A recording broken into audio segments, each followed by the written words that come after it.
Halo guys, balik lagi bersama saya Bagas di channel Kita Ceritain.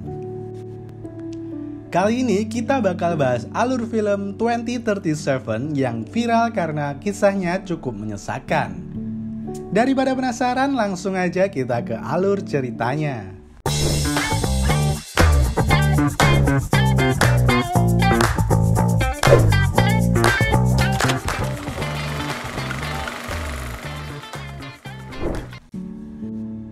Kisah ini bercerita tentang kehidupan seorang gadis remaja berusia 19 tahun yang cantik dan pintar bernama Yoon Young. Ia gadis yang masih duduk di bangku SMA dan merupakan siswi yang rajin belajar. Yoon Young hidup bersama ibunya yang tunarungu dan memiliki penyakit asma. Ia menggunakan bahasa isyarat untuk berkomunikasi dengan ibunya. Yoon Young menjadi tulang punggung keluarga karena keadaan ekonominya yang kurang.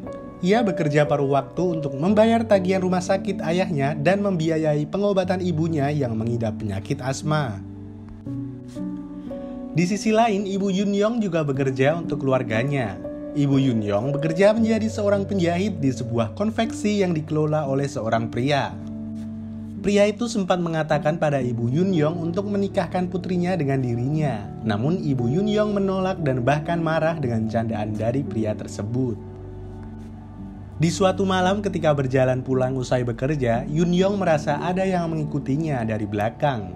Benar saja, Yoon Young dibekuk dari belakang oleh seorang pria.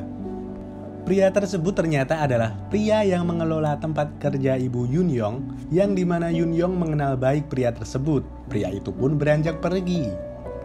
Yoon Young yang marah dan tidak terima dengan kejadian yang menimpanya langsung memukul kepala pria tersebut dengan batu tepat di kepalanya. Berkali-kali Yoon Young memukul kepala pria tersebut sampai akhirnya pria itu pun tewas. Scene selanjutnya terlihat Yoon Young yang berada di ruang interogasi.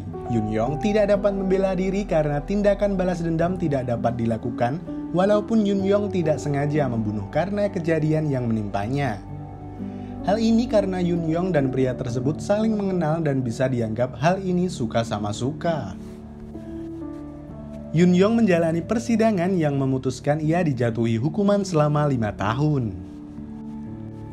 Beralih ke scene selanjutnya memperlihatkan Yoon Young yang memasuki sel penjara wanita dan bertemu dengan narapidana yang lain.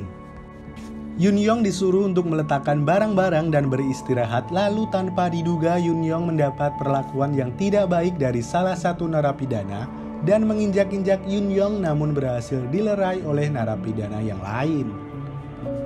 Di malam harinya, Yoon Young tidak bisa tertidur dan justru menangis sepanjang malam.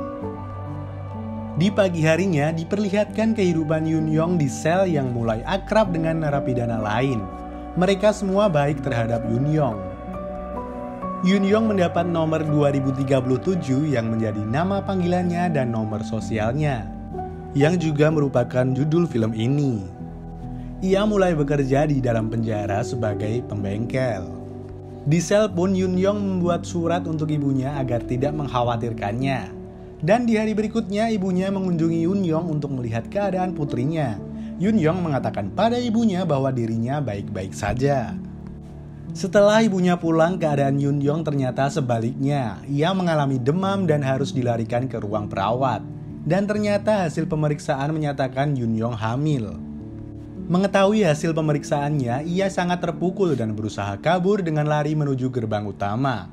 Dan karena usahanya untuk kabur membuatnya harus dimasukkan ke sel isolasi. Scene selanjutnya diperlihatkan Yoon Young yang sudah kembali ke sel sebelumnya. Di sini diperlihatkan kondisi Yoon Young yang menjauhi teman satu selnya dan tidak nafsu makan. Di lain hari, ibunya mengunjungi Yoon Young kembali. Namun, petugas yang mengetahui kondisi Yoon Young tidak memperbolehkan ibunya untuk bertemu Yoon Young dengan alasan Yoon Young sedang tidak ingin ditemui siapapun. Berkali-kali ibunya berusaha mengunjungi, namun masih belum bisa bertemu dengan Yoon Young. Yoon Young akhirnya menuliskan surat untuk ibunya yang mengatakan bahwa dirinya belum bisa bertemu dengan ibunya selama 1 tahun dengan alasan dirinya ingin menjadi narapidana teladan dan akan diizinkan belajar.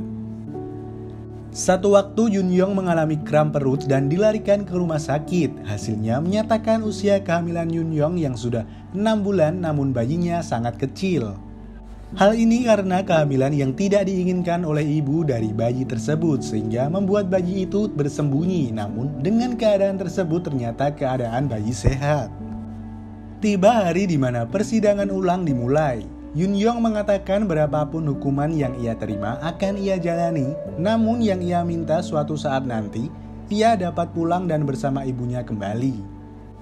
Hasil putusan sidang pun diumumkan, yakni tindakan tersebut dilakukan atas dasar suka sama suka. Namun ada hal yang dipertimbangkan sehingga memutuskan masa hukuman penjara Yun Yong dipersingkat menjadi 1 tahun. Lagi-lagi, di sel Yun Yong mendapat perlakuan yang manis dari teman-teman narapidana yang lain. Kamar mandi mereka gambar dengan motif bunga kosmos yang dimana bunga itu adalah bunga favorit Yun Yong sekaligus mengingatkannya pada ibunya. Teman-teman sel yang juga membuat berbagai macam peralatan dan mainan bayi untuk diberikan pada bayi Yun Yong nantinya.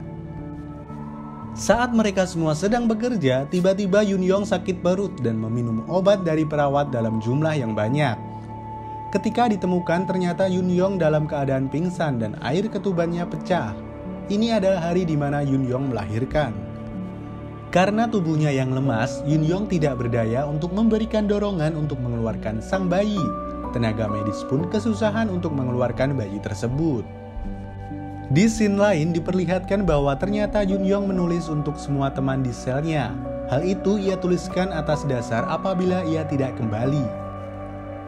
Di akhir film ini diperlihatkan denyut jantung dan tekanan darah Yun Yong yang semakin menurun membuatnya tidak sadarkan diri. Lalu diperlihatkan ladang yang penuh dengan bunga kosmos dan ada keluarga yang terdiri dari ibu, ayah, dan anak gadis. Dengan suara yang mengatakan bahwa Bonnie harus tumbuh dengan sehat. Bonnie adalah nama yang disiapkan oleh teman-teman satu sel Yun Yong untuk bayinya. Scene beralih ke ibu Yun Yong yang sedang setrika pakaian dengan di sampingnya terdapat sertifikat pegawai pemerintah. Dan ada suara memanggil ibu tanpa diperlihatkan wujudnya.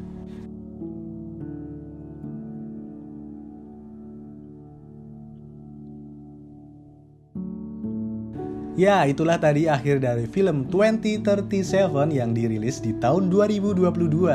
Cukup menyesakan dan menguras air mata ya, bagaimana Yun Yong bertahan dengan segala hal yang menimpanya, dan ia hanya memikirkan ibunya. Bagaimana nasib masa depan Yun Yong yang ia pertaruhkan? Bagaimana menurut kesimpulan kalian tentang kelanjutan kehidupan Yun Yong?